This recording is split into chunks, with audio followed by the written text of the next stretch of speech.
네, 이제 0%할 차례인데 저번 시간에 설명을 드렸지만 뭐 한두 번 들었다고 바로 머리 들어오는 게 아니니까 한 번 더 간단하게 설명을 드린 다음에 문제를 풀어보겠습니다. 지금 수출 유형을 볼 건데 말 그대로 이거는 직수출이거든요. 직접 수출하는 거 그림으로 간단하게 보여드릴게요. 우리가 수출국에 해당되는 겁니다.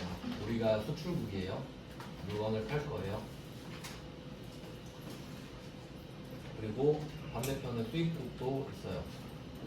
우리는 지금 물건을 팔 겁니다. 이렇게 물건을 보낼게요. 그러면 이때 우리가 지금 여기 수출국이거든요. 이때 회사 두 개 있다고 하겠습니다. A 회사도 있고 B 회사도 있다. 뭐 이런 식으로 했을 때 그러면 물건을 직접 쏘는 회사는 B예요. 그럼 이때 이 B라는 회사가 직수출을 하는 겁니다. 그래서 유형으로 봤을 때 이 B라는 회사가 16번 수출 유형을 쓰게 돼요. B가 직접 수출을 하기 때문에 그러면 상대방 국가가 있을 텐데 일단은 지금 우리가 매출 쪽만 보기 때문에 요거는 그 매출 끝내고 다시 한번 설명드릴게요. 자, 그러면 이 A는 어디서 나왔냐면 A는 B가 수출을 할 때 그 좀 중요한 원재료 같은 걸 납품할 수 있죠. 그러면 이때 수출은 당연히 0% 적용을 받고요. 이유는 우리 부가가치세를 했죠. 소비지국 과세였지? 안 해? 안 했나? 해도 안 하는 거죠 그냥. 이게 이런 게 있어요. 그 수출 수입을 할 때 과세를 한 번만 해야 되거든요. 한 번만. 근데 둘 다 과세하면 안 되잖아요. 그럼 소비자 호구되니까. 그래서 네가 과세할래, 내가 과세할래 이런 결정을 했었는데 했죠. 근데 수입국에서 과세를 하는 게 효율적이더라라는 결론이 났죠. 이유가 부가가치세가 나라마다 다 다르잖아요. 근데 수입국에 맞춰야 그 나라 물건이랑 가격이 똑같아지니까 그래서 소비지국 과세 원칙이라는 원칙이 생기고 그러면 수입국이 야 내가 과세할 테니까 너는 과세하지 마 이래서 0%가 된 거였죠. 이런 배경이 있었습니다. 이중과세를 하면 안 되니까. 그러면 우리는 0%로 그냥 보내야 되죠. 그리고 여기서 포인트는 증빙도 안 보냅니다. 이유는 우리나라랑 니네 나라랑 다르니까 증빙 어차피 줘봤자 버릴 거 아니냐. 그러니까 아예 안 보내. 그러니까 수출은 되게 깔끔해요. 수출했다. 그 증빙도 말 안 하고 끝. 근데 얘한테 물건 납품하는 애도 있겠죠. 그러면 얘도 0%를 인정받아요. 국가가 그냥 너도 수출할 때 도움이 되네? 그럼 너도 0% 인정해 줄게 라고 해서 0%는 인정을 해주지만 A랑 B는 둘 다 우리나라에 있기 때문에 세금계산서는 발행해야지. 텍스 인보이스 해서 세금계산서는 발급하게 돼 있죠. 그래서 이 A가 B한테 물건을 납품할 때는 부가가치세가 안 붙어 있고요. 0이니까. 그럼 이때 그래도 세금계산서는 줘야 돼요. 그래서 이 세금계산서 이름은 영세율 세금계산서 이렇게 됩니다. 그리고 이제 같이 나오는 증빙이 이제 보시겠지만 뭐 구매 확인서라든가 구매 확인서, 뭐 로컬 LC 이런 식으로 내국 신용장 이런 것들이 나오게 돼요. 근데 사실 중요한 거는 이겁니다. 영세율 세금계산서. 그러니까 이 유형을 보면은 그 B가 16번 수출을 하잖아요. 근데 이 A 같은 경우는 지금 우리가 이제 배우게 될 12번 영세에 해당하게 되는 겁니다. 그러니까 둘 다 0% 적용을 받는데 16번은 진짜 수출하는 애만 쓰는 거고 이 12번 영세도 똑같이 영세잖아요. 근데 얘는 국내에서 수출하는 애한테 물건 납품할 때 쓰는 겁니다. 그러니까 우리가 A가 될 수도 있고 B가 될 수가 있죠. 그러면 A가 얘한테 물건을 주면서 영세율 세금계산서를 주잖아요. 그러면 B는 그 영세율 세금계산서를 받죠. 그럼 이제 매입 쪽으로 넘어가서 52번 영세이기도 하다. 이걸 저번에 아마 말씀드렸던 것 같아요. 그러니까 주면 받아야죠. 그래서 이런 식으로 정리가 되었습니다. 그럼 일단은 우리는 A냐 B냐 이 이야기를 하는 거고 수출은 B일 때 이야기 그리고 그 뒤에 있는 12번 영세 같은 경우는 A일 때 이야기다. 이 정도로 정리를 하고 보겠습니다. 그러면 뭐 상황은 말씀을 드렸고요. 붕괴는 어떻게 하는지 좀 볼까요?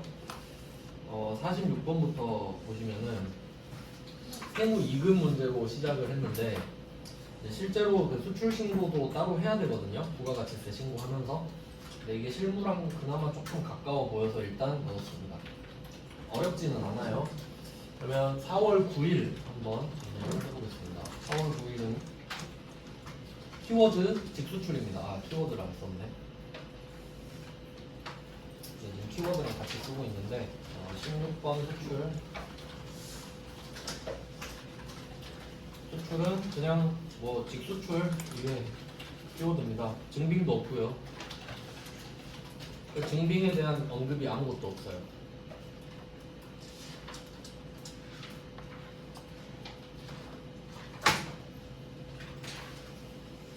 네, 그리고 여기서는 원래는 외화인데 그냥 원화로 적어버렸네요. 문제를 어렵게 내고 싶지 않았던 것 같아요. 유형은 16번 수출 찍어주시면 되고, 품목은 제품 매출이죠.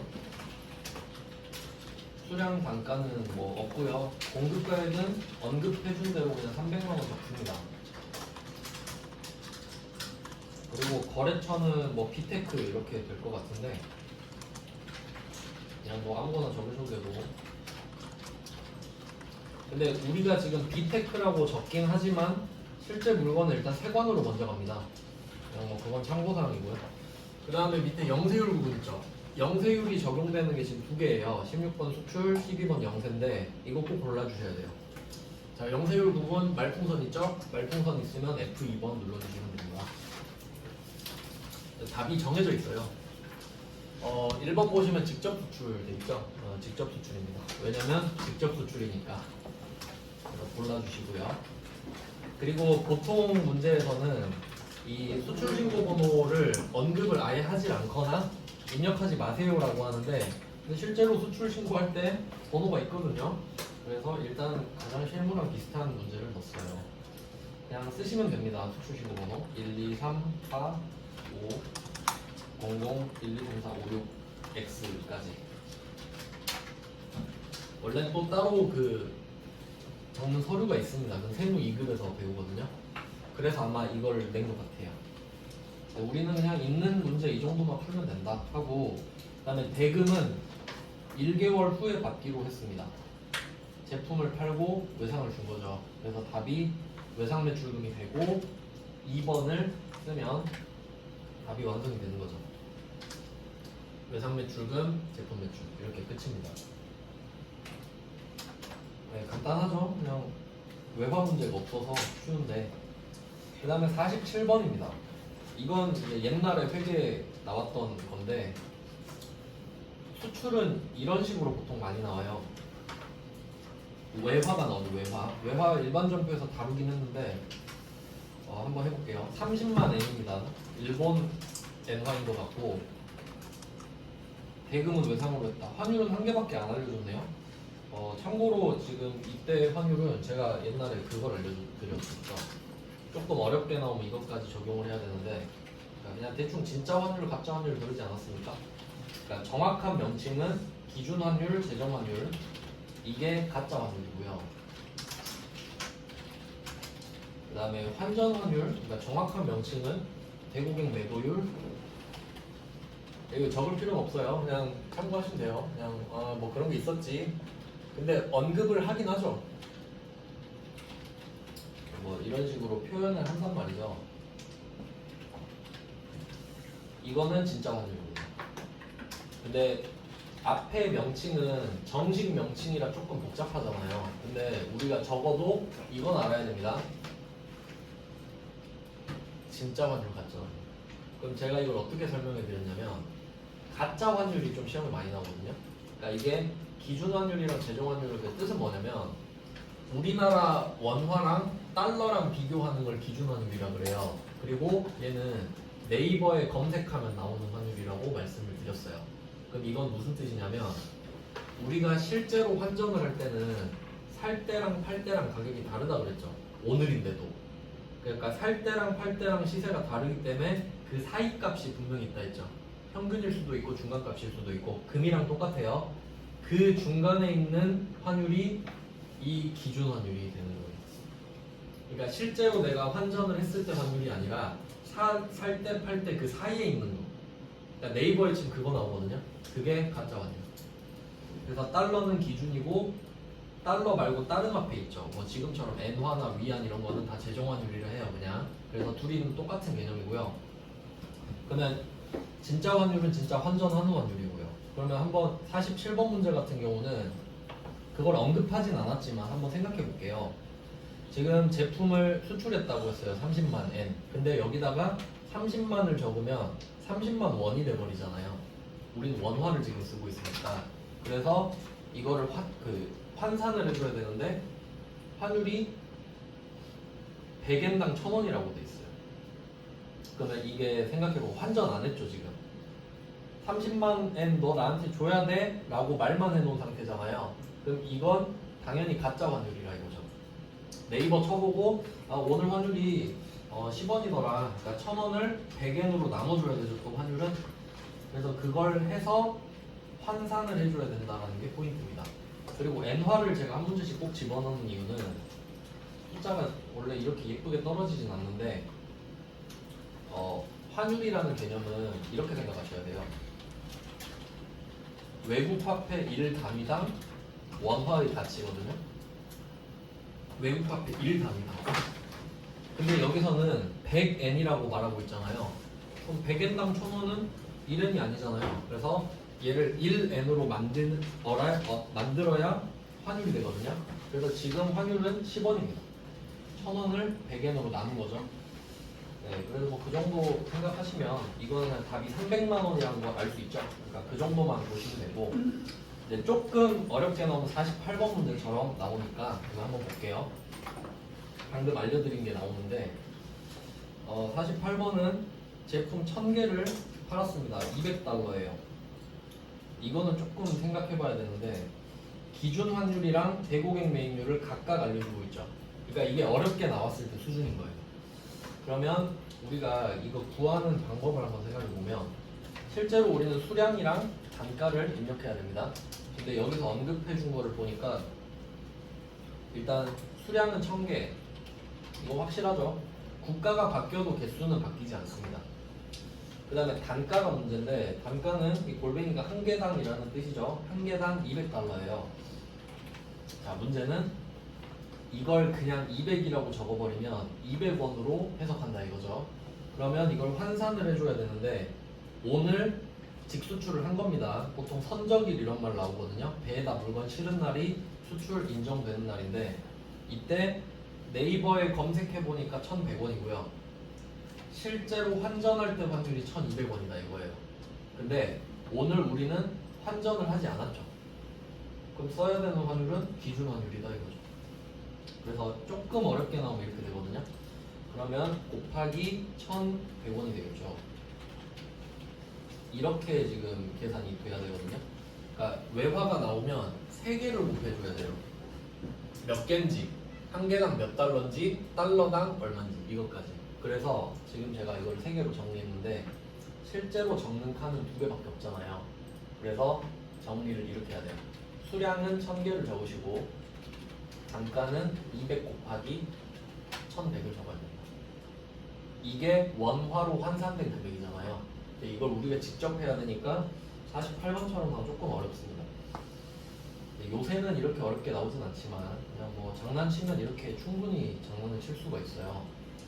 그러면 이 200 곱하기 1100 이렇게 하면 22만 원이죠. 그럼 우리나라 돈으로 바꾸면 한 개당 22만 원 되는 거죠.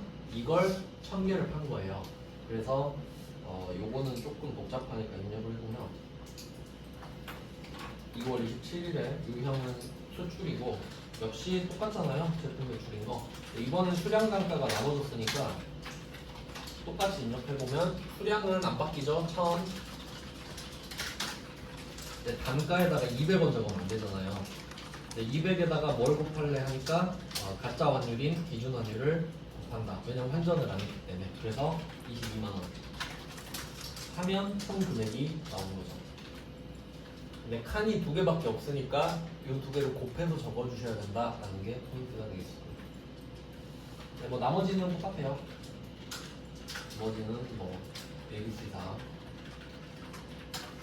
그리고 영세율 부분도 역시 마찬가지입니다. 영세율 부분은 F2번에서 1번 직접 수출 골라주시면 되고, 수출 신고 번호는 그냥 자연스럽게 말을 안 하죠.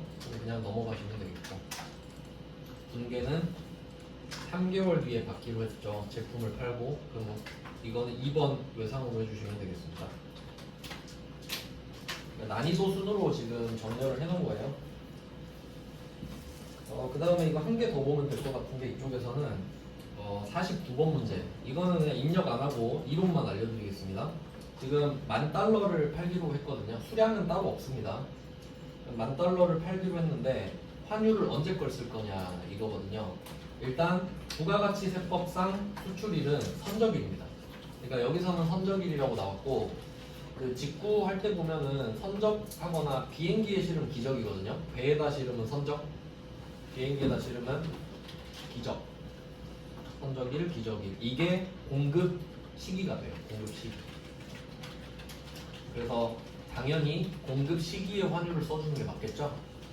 그래서 뭐 말씀드리고 싶은 거는 수출 신고일이 선적일보다 보통 더 앞에 있잖아요. 신고를 하고 수출을 할 테니까.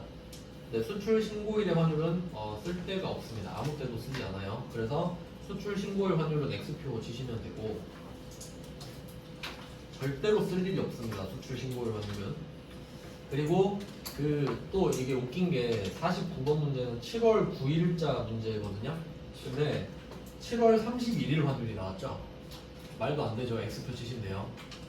7월 9일에 7월 31일 환율을 준다? 그러니까 이거는 앞으로 이런 문제 조금씩 보실 수 있는데 바로 오늘 이후의 환율은 X표 치시면 돼요. 알 수가 없죠. 그래서 결론은 $10,000 곱하기 1,200을 곱해야 하는 거다. 그리고 기준 환율이라고 써있죠. 가짜 환율. 돈 아직 안 받았으니까요. 그래서 수출은 이제 외화로 장난치면 이 정도까지만 대비하시면 될 것 같고요. 나머지 문제는 그냥 뭐 급수 따라서 보시면 될 것 같은데, 네, 너무 어려운 문제는 하지 않고요. 이 정도만 알려드리겠습니다. 수출 유형 잡는 법을 보여드렸고, 그 다음에 마지막 유형이 영세입니다. 영세.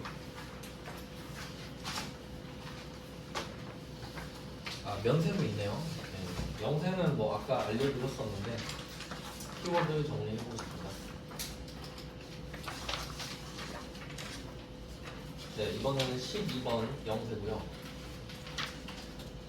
영세율 세금계산서를 발급했다고 나옵니다. 영세율 세금계산서 발급입니다.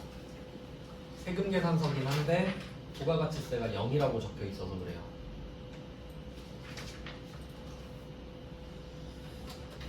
네, 이렇게 정리하고요. 그리고 같이 나오는 게 있거든요. 같이 피처링을 해주는 애들이 구매 확인서, 아까 말씀드렸죠. 구매 확인서나 내국 신용장 이런 애들이 있어요. 그러니까 얘네들은 그냥 들러리로 나오니까 참고만 하시면 됩니다. 얘네들이 답을 결정하진 않아요. 근데 혹시 몰라서 그런 문제도 넣어놓긴 했습니다. 참고용으로. 이렇게 하면 지금 6번째 유형을 보고 있습니다. 그러면 실제로 그런지 확인해 봐야겠죠. 문제는 많이는 안 넣습니다. 어차피 똑같이 나오기 때문에. 근데 첫 문제는 제가 일부러 세무 1급 거 넣었거든요. 이 정도 맞히셔야 된다고 제가 넣었는데, 보시면 뭐 계약을 하고 구매 확인서 나왔죠. 이거를 표시하셔야 돼요. 55번이죠. 17페이지에 55번 보시면은 구매 확인서를 발급받아서 제품을 납품했다. 그러면 제품을 납품했으니까 우리가 뭔가를 줘야 되거든요. 근데 구매 확인서 나왔으니까 부가가치세법 규정대로, 이거 밑줄은 실제 시험에 있었던 겁니다. 그러면 영세율 세금계산서를 줬겠구나, 이게 답이 되는 거죠. 왜냐면 구매 확인서가 있으니까. 네, 뭐 이거는 그 세무 1급이라서 굉장히 수준이 높은 편인데도 그렇게 안 어렵죠. 외우고 있으면은. 근데 이거 입력도 형식적으로 그냥 한 문제만 해볼게요. 나머지는 그냥 보고.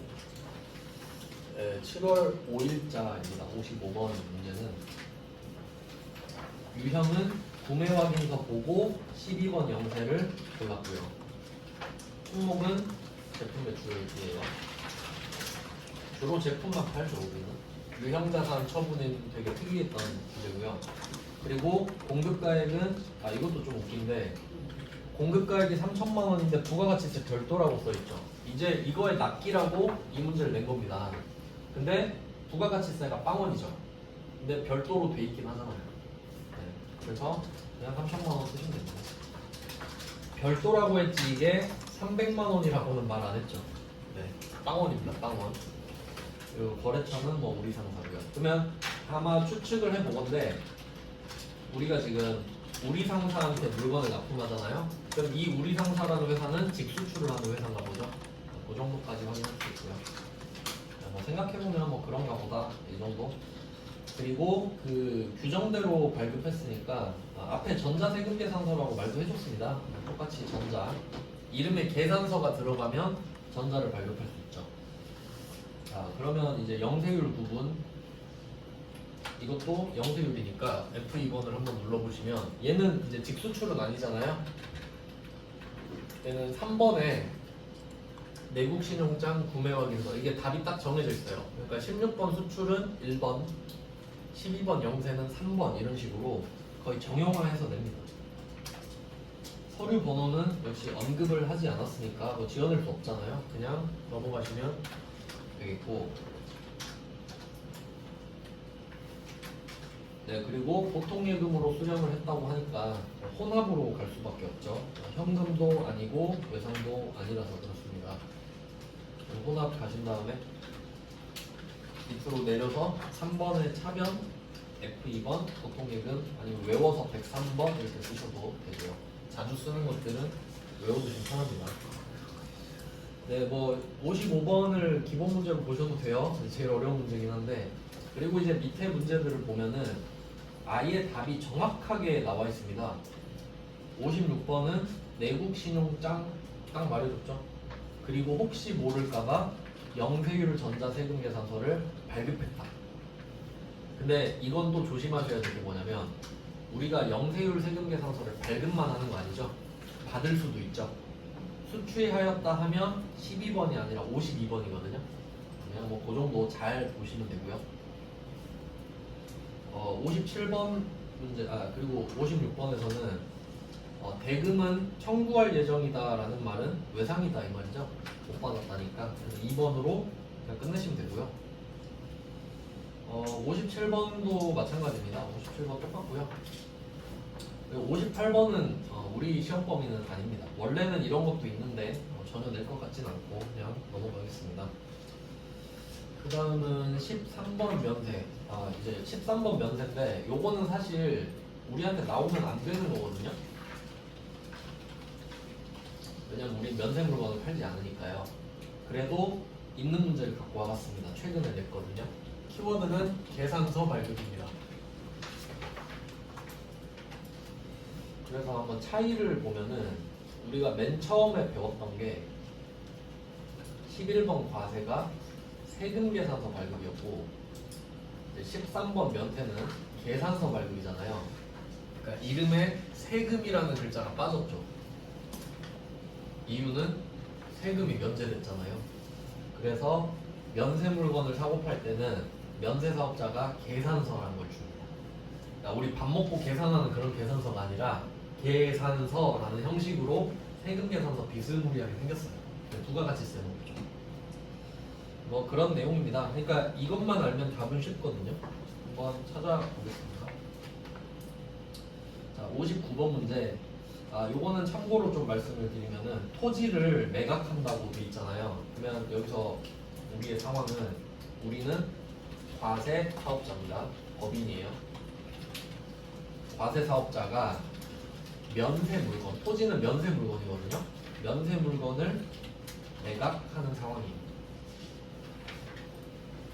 자, 이 상황을 한번 생각해 볼게요.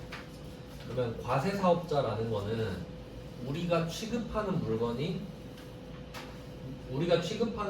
팔았을 때 부가가치세를 붙여서 걷고 그걸 내야 되는 사업자를 과세 사업자라고 하거든요. 근데 우리는 제조업이에요, 기본적으로.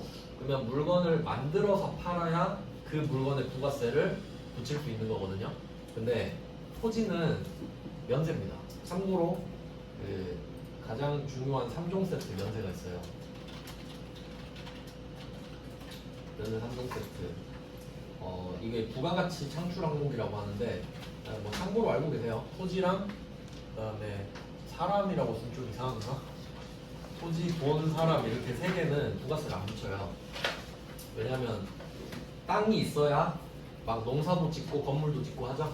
그게 이제 부가가치세를 창출하는 요소다. 뭐 이런 내용이고 돈도 마찬가지죠.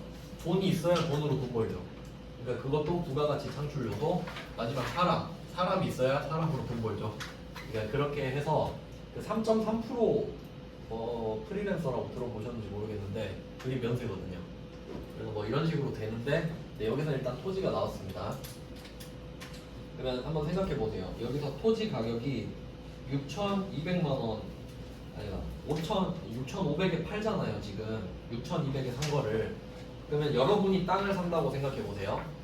그럼 6,500만 원짜리 땅을 6,500만 원에 사야 맞잖아요. 근데 과세 사업자가 파는 땅이라고 해서 부가세를 더 내라 그러는 거예요. 나보고. 그럼 이거 좀 말이 안 되지 않아요? 땅은 원래 면세인데 과세 사업자가 판 거를 사면 부가세를 더 내래 나보고. 그럼 아무도 부가세가 붙은 땅을 안 사겠죠. 그러니까 아무도 안 살 거니까 과세 사업자가 면세 물건을 팔아도 면세로 파는 겁니다. 너무 당연한 이치죠. 그래서 우리는 과세 사업자인데도 우리가 취급하는 제품이 아니라 토지라는 면세 물건을 팔고 있기 때문에 면세로 파는 거죠. 근데 이거는 좀 일리가 있다고 생각해요. 저도 언급은 했었는데 이걸로 문제를 내서 좀 좋은 것 같아요. 그래서 결론은 계산서를 발급했다. 포인트죠. 그럼 입력 한번 해볼게요. 이거 좀 특이한데 7월 23일이고요. 계산서를 발급하였다 라고 나왔으니까 13번 면세가 됩니다. 품목은 토지라고 적을게요. 그리고 우리가 배웠던 토지 중에는 투자부동산이라는 토지도 있어요. 근데 별말 없으면 사용 목적인 토지라고 해석하시면 되겠습니다.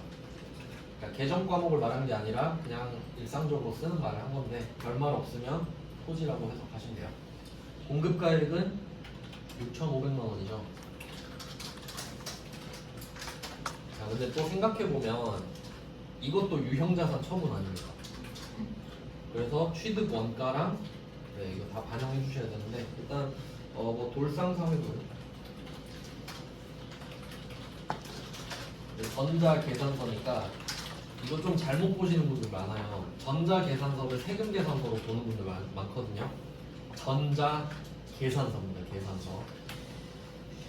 전자에 1번 찍고 공개는 혼합으로 가겠습니다. 그래서 아까 알려드린 대로 답을 미리 적어놨기 때문에 이거 보고 쓰는 거죠. 토지를 보고 바꿔주세요. 제품 매출 F2번 눌러서 토지 바꿨습니다. 아유, 맞죠. 맞고 근데 여기서 해야 될 게 아까 유형자산 처분할 때 생각나세요? 그 기계장치 취득원가를 적어줬었거든요. 그럼 이때 대변에 6,500만 원짜리 토지 주는 거 아니죠? 우리가 6,200만 원 주고 산 토지를 주는 거란 말이에요. 금액을 6,200으로 바꿔야죠. 6,200짜리가 나가는 거니까 토지가. 지금 보시면 토지 취득원가 6,200 돼 있죠? 그럼 우리가 샀을 때 6,200이라고 적어놨을 거 아닙니까? 그 토지를 지금 주는 거죠, 쟤한테. 그러니까 우리 회계 처리는 대변의 토지를 6,200을 빼야죠. 받는 돈은 6,500이어도. 그러니까 이게 아까 그 유형자산 처분이랑 똑같다는 말이에요. 우리 아까 기계장치 5,000 뺐잖아요. 근데 걔는 감가상각 누계액이랑 같이 뺐고 얘는 원가만 빼지. 왜냐면 토지는 또 감가상각도 안 하잖아요. 그래서 6,200입니다. 이거 엄청 많이 줄였겠네. 회계 1급에 낸 건데요. 자, 그러면 토지는 6,200이 빠져나갔습니다. 근데 대신에 우리 6,500을 받죠? 네. 그래서 위에 6,500을 썼잖아요. 자, 이거 헷갈릴 수 있겠네요. 그러면 차변에 보통 예금하고 6,500을 써주셔야 됩니다. 그러니까 유형자산 처분은요, 금액이 맞을 리가 없어요.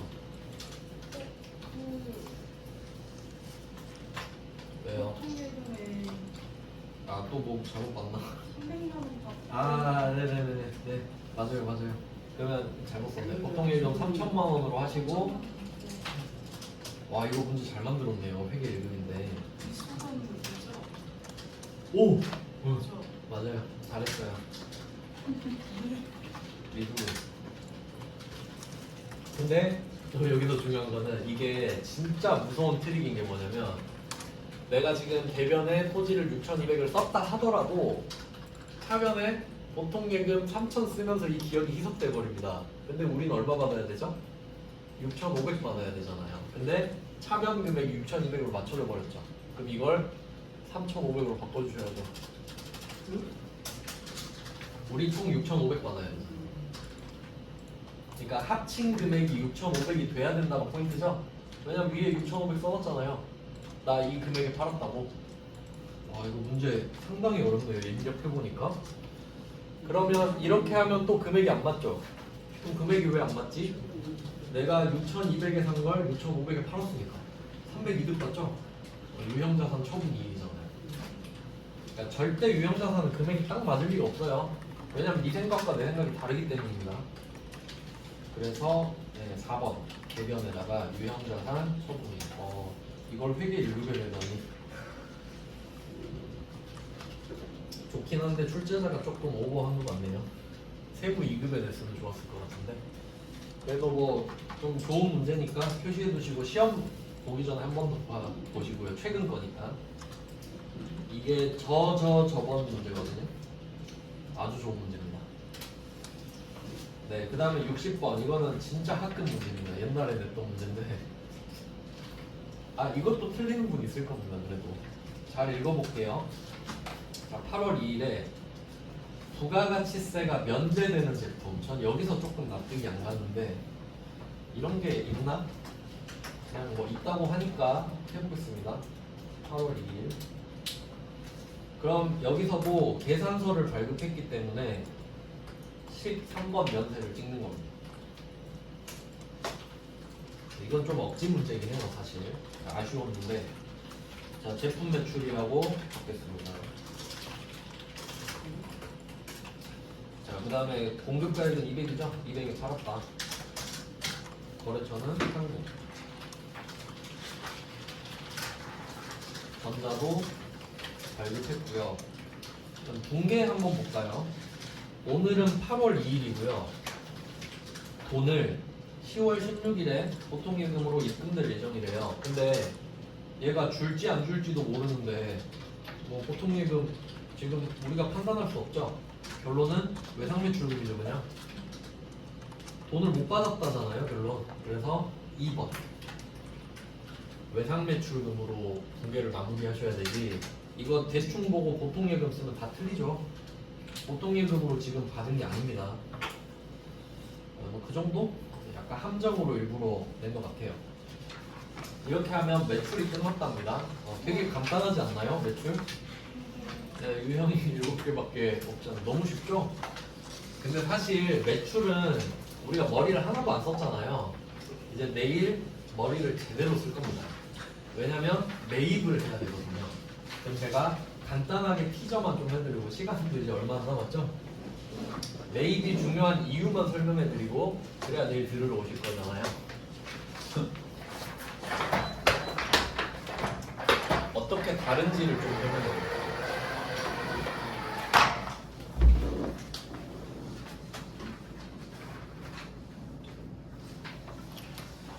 네, 우리는 일단 일반 과세자고요.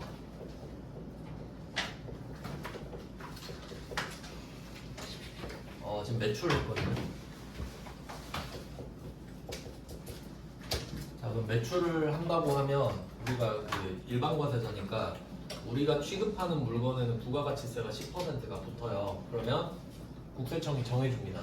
언제 부가가치세를 걷어서 낼 것이냐. 그럼 우리가 일반 과세자고 매출을 한다 하면 그냥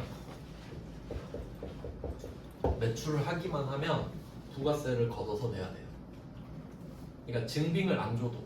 그래서 아까 14번 건별은 증빙을 안 줘도 부가세는 내야 되는 거였죠.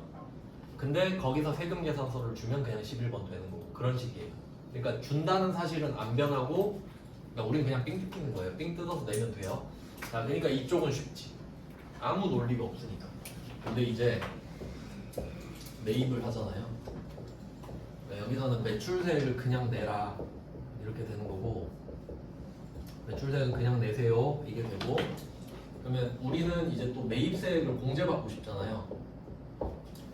이건 걷어서 냈으니까 내가 냈던 거는 돌려받아야 되죠. 근데 이거를 돌려받는 게 엄청 어려워요. 그래서 뭐 그런 것들을 내일 자세히 할 건데 지금 뭐 좀 간단하게 설명드리면, 내가 이거 매입세액을 받고 싶잖아요. 그럼 첫 번째 적격 증빙을 받아야 됩니다.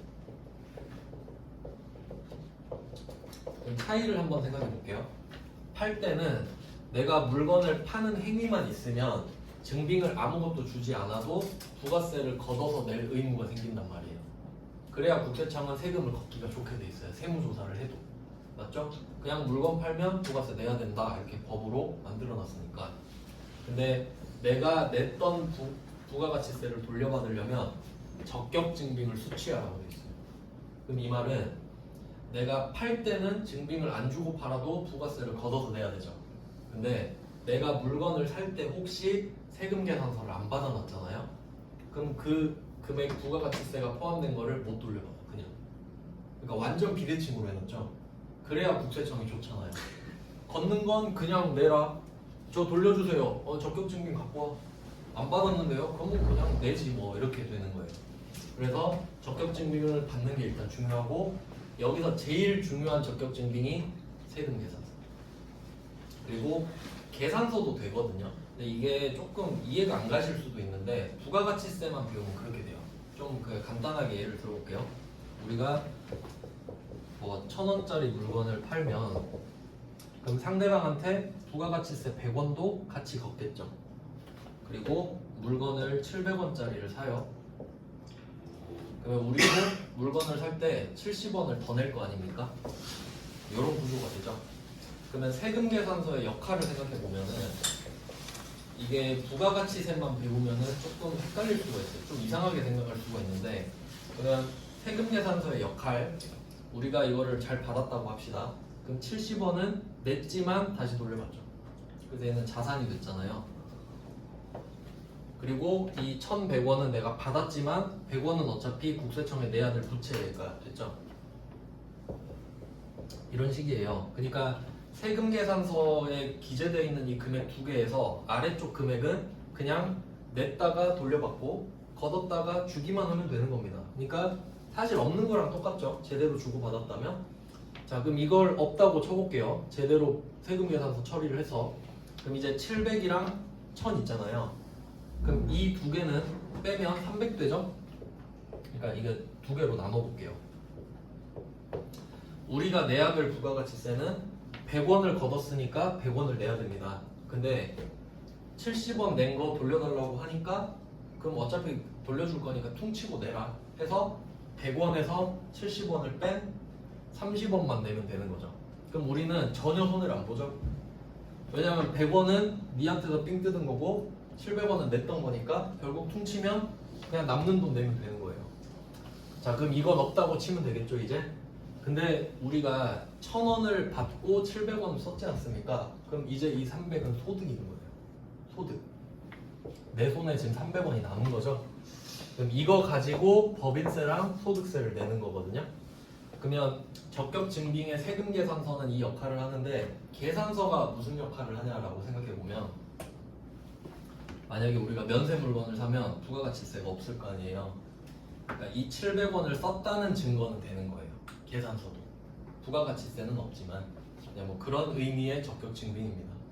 계산서가 적격 증빙에 포함되거든요. 그 정도 생각하시면 돼요. 소득에 대한 증빙이 된다.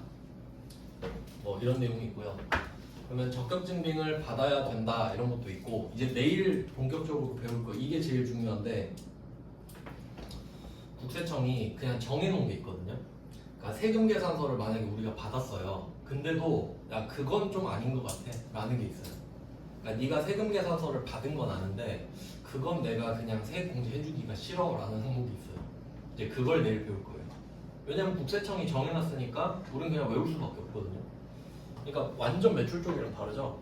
그러면 우리 입장에서는 그 그 적격증빙을 받은 그 물건이 국세청이 싫어하는 게 아니어야 돼요. 이제 그걸 우리는 내일 매입세액 불공제 사유라고 배울 거거든요. 그러니까 원래는 매입세액을 돌려받는 게 맞는데 사업자는 국세청이 야 그건 좀 아닌 것 같아 라고 하는 사유로 정해버리면 우리는 세액공제를 못 받습니다. 그러니까 그게 아니어야 돼요. 뭐 이런 내용이 있고 그다음에 여기까지만 하면 끝이에요. 이것까지 설명하고 끝낼게요. 이제 조금 더 깊게 들어가면은 그러니까 원래는 이제 세금 계산서를 발급할 수 있는 사람이 자격이 있거든요. 이거 좀 너무 깊게 들어가야 되는데 이거는 내일 좀 자세히 말씀드릴게요. 그러니까 세금 계산서를 아무나 발급하는 게 아니고 발급할 수 있는 사람이 있거든요. 그러면 우리가 카드 전표랑 현금 영수증을 받은 것도 그 같게 인정을 해줘요. 근데 아무나 되는 게 아니라 그러니까 세금 계산서 이렇게 한번 나눠볼게요. 세금 계산서를 발급할 수 있는 사람이 있고 영수증을 발급할 수 있는 사람이 있어요. 그러니까 영수증은 그냥 세금 계산서가 아닌 것들이라고 보시면 되거든요. 그러니까 우리가 흔히 알고 있는 카드 전표랑 현금 영수증도 영수증에 속해요. 근데 그 어떤 요건을 갖추면 인정해 주는 거예요. 그냥 너도 그래 부가세 돌려받게 해줄게 이런 느낌이거든요. 그럼 이때 세금 계산서를 발급할 수 있는 사람이 있고 발급을 못하는 사람이 대신 영수증을 발급하거든요. 그럼 이때 세금 계산서를 발급할 수 있는 사람이 세금 계산서 말고 카드 전표를 줄 수도 있잖아요. 아까 우리 그 카과처럼. 그러면 그런 경우에는 그 카드 전표가 세금 계산서 대신이라고 볼 수 있는 거예요. 그러니까 너는 세금 계산서를 발급할 수 있는데 그냥 카드 전표를 준 거구나. 그럼 오케이 그것도 인정. 이런 느낌이거든요. 근데 어떤 사람은 세금 계산서를 발급을 못하게 해놔서 영수증밖에 발급을 못한단 말이에요. 근데 이 사람한테 가서 내가 카드를 내밀면 이 사람도 카드 전표를 주겠죠. 근데 이 카드 전표는 세액공제를 못 받아. 이게 중요한 겁니다. 그러니까 실무에서 카드 전표랑 현금 영수증이 진짜 중요해요. 왜냐면 누구한테 받았는지에 따라 효력이 달라져 버립니다. 그러니까 카드 전표라는 것 자체가 되냐 마냐가 아니라 이거 누가 만들었냐가 효력을 만드냐 못 만드느냐가 결정되거든요. 그러니까 이거 모르는 사람은 완전 개 나가리가 될 수도 있는 거예요. 그래서 이때 내가 받은 이 증빙 있잖아요. 카드 전표나 현금 영수증으로 섞여버리면 상대방의 출처가 중요해요. 그러니까 세금 계산서를 발급을 못하게 해놓은 사람이 아니어야 돼요. 그러니까 상대방이 세금 계산서 발급 불가 업종이라고 하거든요.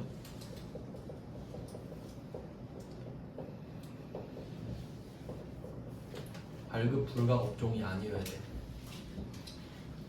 그러니까 이 말은 상대방이 온전한 세금 계산서를 줄 수 있는 사람이어야 하는 거죠.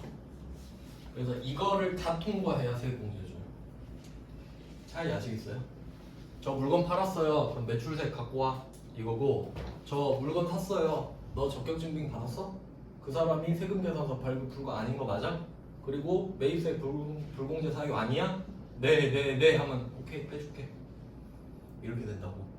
그러면 비대칭이 심하니까 거둔 건 바로 뺏어오고 냈던 거는 안 돌려주는 경우도 있겠죠.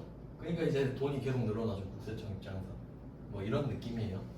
그래서 자세한 거를 이제 2번이 제일 중요한데 내일 그 바로 처음에 하고 이론 설명해 드리고 입력하고 하겠습니다. 그러니까 이제 입력은 좀 방법 아시잖아요. 그래서 입력보다 이제 좀 이론 위주로 할게요. 입력은 그냥 형식적으로 하나씩만 해보고 오늘은 여기까지 하겠습니다. 고생